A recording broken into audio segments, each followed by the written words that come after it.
This video is based on publicly available documents obtained through the Freedom of Information Act. These emails are being presented in the order they occurred, without altering their content. This is not an accusation of wrongdoing. It's a review of the timeline and information available. Any conclusions drawn are based on what's shown in these documents. Fellow Barodians, I want to start this by saying this is not meant to be personal. This isn't about attacking anyone's character. This video focuses on the emails that have become a point of controversy surrounding the township clerk in the Disincorporation petition. There have been claims that emails were cherry-picked or taken out of context. Well, not any longer. These are being presented in sequence, in full context, so you can see exactly how this unfolded. This is where it starts. She's asking how the process works, and whether she can be involved while serving as township clerk. And then it moves beyond just one conversation. A question is forwarded internally, bringing in additional officials at the county level. And they're already considering whether to involve the Bureau of Elections. So at this point, this isn't just a general question anymore. It's being elevated and reviewed at multiple levels. And that leads directly to a response from the Bureau of Elections. She reaches out for guidance and gets a very clear answer. She's told, as township clerk, she does not have the authority to guide the petition process, and that those pursuing the petition should be working with their own legal counsel. Less than 24 hours later, she states clearly she is the one pursuing this, and at the same time, she holds office as township clerk. She also says that she and the township supervisor had already been digging into this, and the village president was on board. So this wasn't just a passing idea. This had already been discussed at multiple levels before anything reached the public. And she outlines a plan to have people circulate the petitions and get information out to residents before that process even begins. That could be seen as trying to inform the community, but it also raises an important question. If the petition is the step that starts the formal research process, what information was being shared before that research had actually been completed? Because at this point in the timeline, the answers about outcomes, including taxes, wouldn't have been finalized yet. And then a very clear warning. She's told that the township and county should not be involved in guiding a voter-initiated petition, and then strongly advised not to be involved in the petition drive at all, and specifically warned to consider the impact that involvement could have on her role as an elected official. And this is where the structure becomes more defined.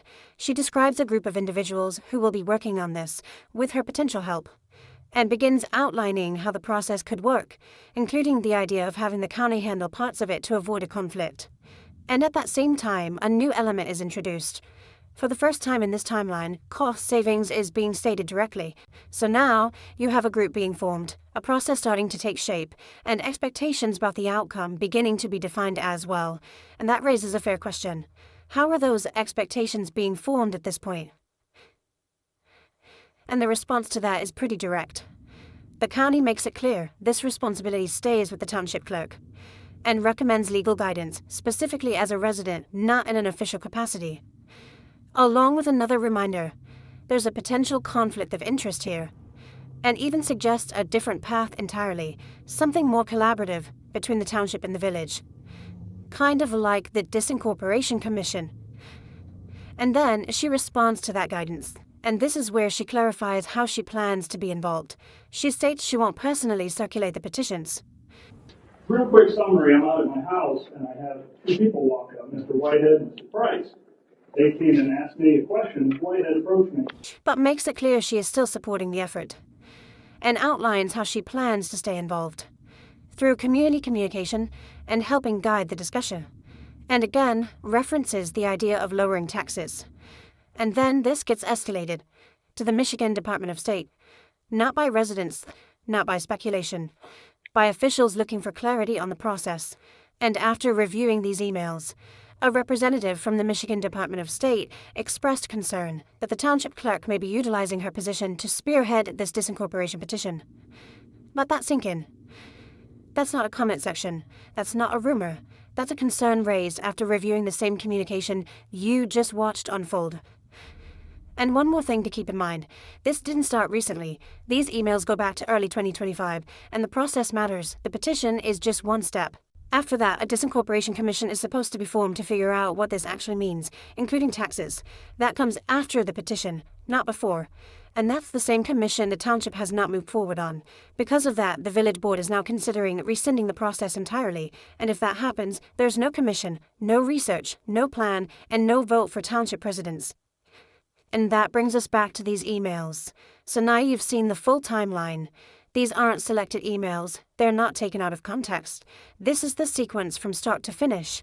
And throughout that timeline, there are repeated warnings. Warnings about involvement, warnings about roles, warnings about potential conflict. And those warnings didn't just come from one place. They came from the county, they came from the Michigan Department of State, they came from the Bureau of Elections. After reviewing these same emails, this isn't about attacking anyone. You can't cherry-pick something like this.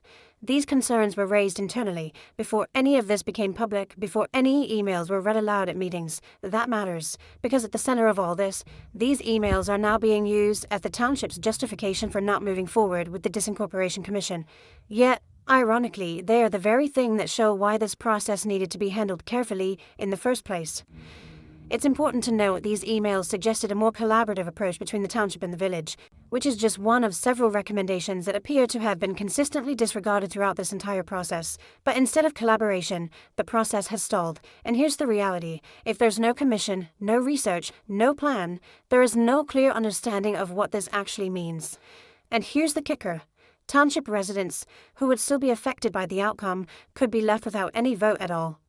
And that's the part that doesn't add up, because this was pushed forward by the township clerk as a village resident. Yet now, because the township refuses to move forward, the very residents she represents and is supposed to serve could be the ones without a voice in the outcome. A process presented as something to benefit Baroda residents could ultimately leave some of them without any say in it at all. And if that's where this ends, then this was never really about giving residents a voice. Because a process that starts with signatures, but ends without a vote, doesn't just disappear. It leaves questions, it leaves gaps, and it leaves people wondering how something that was supposed to give them a say ended without one. Because when a process is intentionally thrusted forward, but the decision never reaches the people, that's not participation, that's not representation, that's not the democratic process. It's control.